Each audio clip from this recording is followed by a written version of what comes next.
जबलपुर में बढ़ते कोरोना संक्रमण के केस को देखते हुए मुख्यमंत्री शिवराज सिंह चौहान के निर्देश पर आज चिकित्सा शिक्षा मंत्री विश्वास सारंग जबलपुर पहुंचे और प्रशासन और स्वास्थ्य विभाग के अधिकारियों की बैठक ली।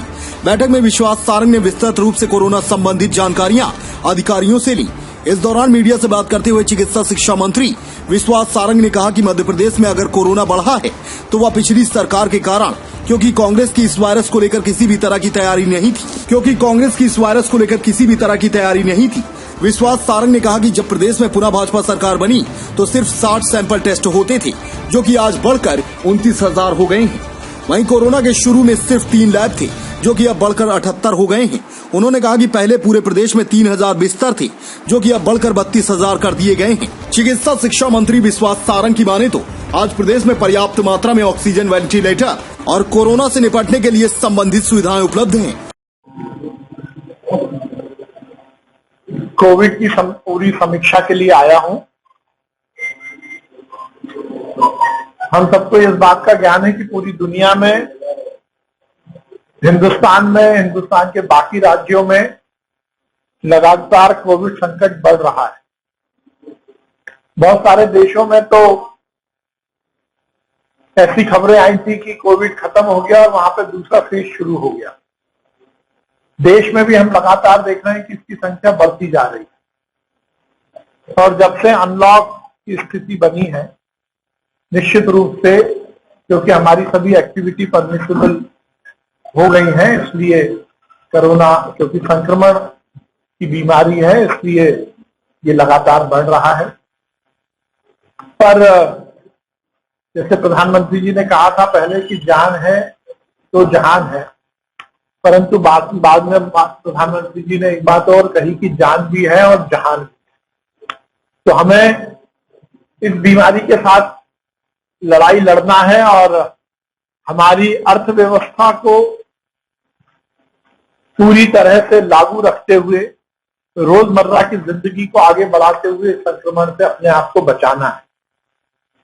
संक्रमण बड़ा है, महामारी है, पूरी दुनिया में इसका विस्तार दिन प्रतिदिन हो रहा है, पर मध्य प्रदेश की सरकार भी पूरी ताकत के साथ इस समस्या के निदान में लगी है। मैं इस बात को लेकर ये बात इंगित करना चाहता हूं कि हमारे मुख्यमंत्री जी लगातार रोज इसकी समीक्षा करते हैं, स्वयं वीडियो कॉन्फ्रेंसिंग के माध्यम से संपूर्ण मध्य प्रदेश में हर जिले में क्या स्थिति है इसकी जानकारी लेते हैं।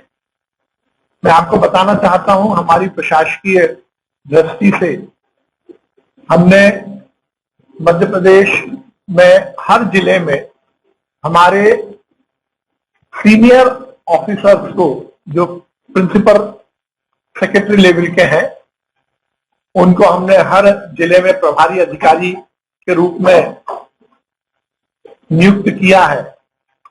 वो माननीय मुख्यमंत्री जी की वीसी में जुड़ते हैं और हर जिले की समीक्षा, जिसमें जिले की जो प्रशासकीय टीम है वो भी रहती है, तो प्रधानमंत्री जी उसकी समीक्षा करते हैं। जैसा मैंने कहा कि लगातार बीमारी का विस्तार है, पर मध्य प्रदेश की सरकार पूरी ताकत के साथ इस समस्या के निदान में लगी है। जब अप्रैल में या मार्च फरवरी में ये इसकी शुरुआत हुई थी, हमारी सरकार बनने के बाद मुझे ये कहते हुए कहीं संकोच नहीं है कि पुरानी सरकार ने इस विषय में कोई तैयारी नहीं की। जब हमारी सरकार बनी तो मध्य प्रदेश में केवल 60 टेस्ट होते थे, केवल 60 टेस्ट होते थे कोरोना। आज हमने उस संख्या को बढ़ाकर 29,000 किया है। हमारी सरकार जब काम शुरू करना हमने शुरू किया तो मध्य प्रदेश में केवल 3 लैब थे, आज 78 लैब, 78 लैब टेस्टिंग का काम कर रहे हैं। पहले केवल 3,000 बिस्तर थे, आज लगभग 32,000 बेड हमारे हो गए। चाहे आईसीयू की बात हो, चाहे वेंटिलेटर की बात हो, चाहे ऑक्सीजन आपूर्ति की बात हो, हम हर स्तर पर अपनी व्यवस्थाओं को एनहांस करने में सक्षम हैं और सफल भी हुए।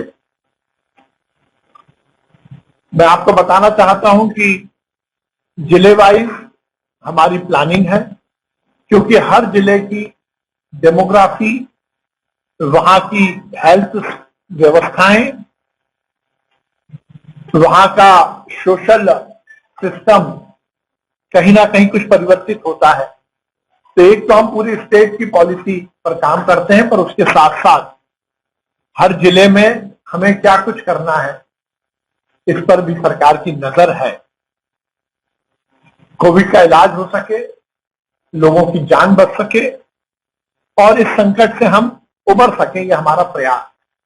मुझे यहां कहते हुए इस बात की प्रसन्नता कि मध्य प्रदेश की रिकवरी रेट देश के बाकी राज्यों की रिकवरी रेट से बहुत अच्छी है। लगभग हम 72 से 75, क्योंकि रोज वेरी होती है, 72 से 75% की रिकवरी रेट पर है।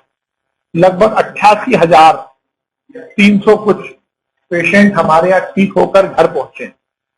ये हमारी हेल्थ व्यवस्थाओं की सफलता है। मध्य प्रदेश में कोरोना संकट से हम उबर सकें, इसके लिए हम 1 महीने की एडवांस प्लानिंग लेकर चलते हैं। अभी हमारे 31 अक्टूबर तक की बिस्तरों की व्यवस्था, ऑक्सीजन की व्यवस्था, वेंटिलेटर की व्यवस्था, इस सब की तैयारी चल रही है। जो एस्टिमेटेड हमें संख्या लगती है कि हमारे पेशेंट की संख्या बढ़ेगी, उसकी तैयारी हमने पूरी तरह की है। अजय विष्णु जी आए, उनको भी बुलवा लें। बोले मैंने बुलाया। जी जी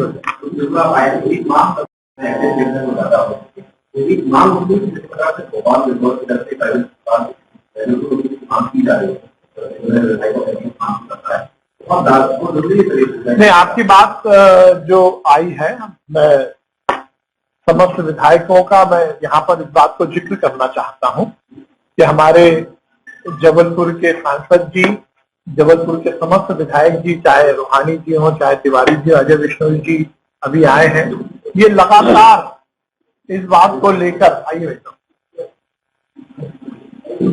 अजय विष्णु जी हो, लगातार हमारी बात माननीय मुख्यमंत्री जी से भी बात हुई है और जबलपुर में भी इस तरह की व्यवस्था को लेकर बात जरूर आई और हमने उस पर एक्सरसाइज भी की। पर मैं ये बात को इंगित करना चाहता हूं, भोपाल, इंदौर और उज्जैन में अस्पताल हायर नहीं किए, मेडिकल कॉलेज, चलते हुए मेडिकल कॉलेज किए हैं। हमें थोड़ा सा अंतर समझना पड़ेगा।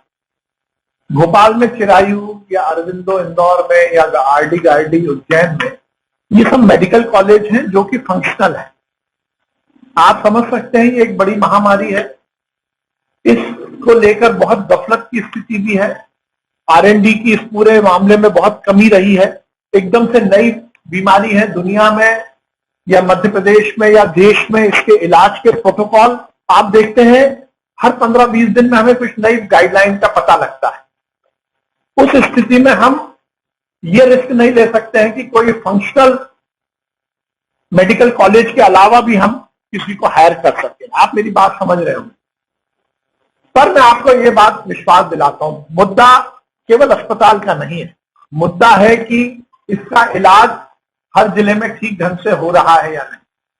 मैं आंकड़ों के हिसाब से आपको बता सकता हूं, जैसे भोपाल में गांधी मेडिकल कॉलेज, जो हमारा मेडिकल कॉलेज है, वहां पर हमने इसके इलाज के लिए केवल 300 बिस्तर दिए हैं, जबकि हम जबलपुर मेडिकल कॉलेज में इसको बढ़ाकर 744 कर रहे हैं।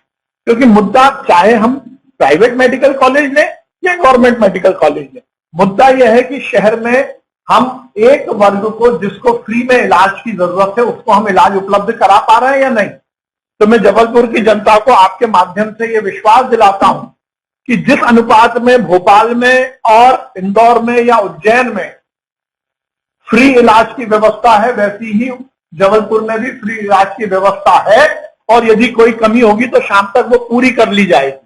मैं आपको बताना चाहता हूं 744 मेडिकल कॉलेज के बेड फ्री में इलाज होगा, लगभग 150 हमारे डिस्ट्रिक्ट हॉस्पिटल में हम बन के तैयार हो रहे हैं, 150 बिस्तर रहेंगे। और हमने आयुष्मान योजना के तहत जो M1 में रजिस्टर्ड हॉस्पिटल है उनके 11 अस्पताल भी लिए हैं, वहां भी फ्री में लोगों का इलाज होगा आयुष्मान पद्धति के, आयुष्मान योजना के तहत। इसलिए यदि हम संख्या की दृष्टि से देखें तो कहीं कोई दिक्कत नहीं है, क्योंकि यहां पर प्राइवेट मेडिकल कॉलेज की बात आई, हमने बातचीत की, मैंने वीडियो कॉन्फ्रेंसिंग के माध्यम से बातचीत की थी, डॉक्टर जामदार उपस्थित थे, मेडिकल एसोसिएशन के बाकी डॉक्टर्स उपस्थित थे। हमने यहाँ उस मेडिकल कॉलेज में इस बात को कहा था कि यदि वहां पर डॉक्टर्स की व्यवस्था पूरी हो जाएगी तो सरकार कर सकती है, पर आप समझ सकते हैं केवल बिल्डिंग, इंफ्रास्ट्रक्चर, बेड और इक्विपमेंट से हॉस्पिटल नहीं चल पाएगा। आप भी इस बात की जिम्मेदारी लेंगे कि बिना डॉक्टर्स के हम ये रिस्क नहीं ले सकते। आज भी मैं इस प्रेस के माध्यम से भी ये कहना चाहता हूं, यदि वहां पर समुचित डॉक्टर्स की व्यवस्था हो सकती होगी तो हम किसी भी हमारे जो प्रयोग है वो कर सकते हैं, हम किसी भी फॉर्मूले पर बात कर सकते हैं। एक चीज में लेट मी फिनिश, इससे सब कुछ ही आपका जो सबसे बड़ा मुद्दा वही, उसका मैं जवाब दे रहा हूं। दूसरी बात यह है कि अभी, क्योंकि मैं इसीलिए चाह रहा था कि यदि ये प्रेस या आपसे बातचीत शाम को होती तो मैं और ज्यादा अच्छी स्थिति करता, पर तो भी मैं बोल रहा हूं क्योंकि मैं ये बात सोचकर आया था। हम एक बात और जबलपुर में शुरू करेंगे, आयुष्मान कार्ड बनाने की हम एग्रेसिव अभियान चलाएंगे और हमारे जितने ये 11 करेक्टर साहब, जितने 11 हमारे आयुष्मान रजिस्टर्ड हॉस्पिटल हैं वहां पर जिला प्रशासन का एक व्यक्ति रहेगा। यदि कोई गरीब आता है और उसका आयुष्मान कार्ड नहीं है तो तत्काल उसका आयुष्मान कार्ड बनवा दिया। तो ये जो एक कंफ्यूजन है कि फ्री इलाज की कमी है, तो फ्री इलाज की जितना भोपाल में है, जितना इंदौर में है, उतना ही जबलपुर में भी रहेगा।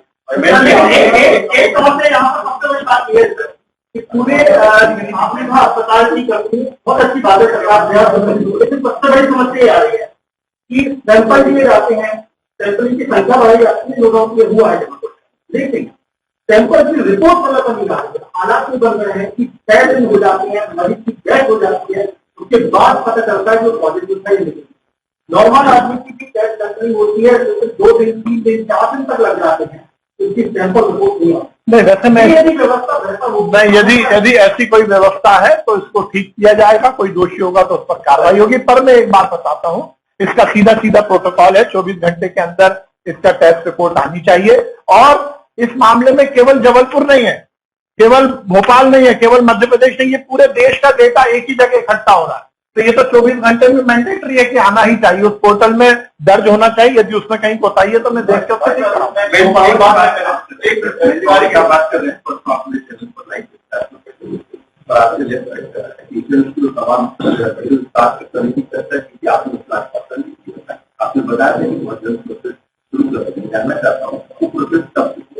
देखिए, ये प्रोसेस चल रही है, जैसे डॉक्टर सीनियर रेसिडेंट के अपॉइंटमेंट का तो हम हर मंगलवार को हमारे यहाँ हर मेडिकल कॉलेज में इंटरव्यू हो रहा है, पर पूरी दुनिया में डॉक्टर्स की कमी है, इसको हमें जरूर इंगित करना पड़ेगा। केवल lab technician, paramedical, nursing staff का मामला नहीं है, मैं तो सभी जगह रिक्रूटमेंट की बात करता हूँ। आज ही 38 तो पोस्ट आज ही डिक्लेयर हुई है। इसलिए कहने का मतलब केवल यही नहीं, मैं एक बात और जोड़ना चाहता हूँ कि हमने तो इस मामले में बहुत रिलैक्स की है हमारी नीति को। यदि हमें कहीं भी इस बात की जानकारी मिलती है कि वहां मैन पावर की कमी है तो हम संविदा की पोस्ट उसी समय क्रिएट कर रहे हैं।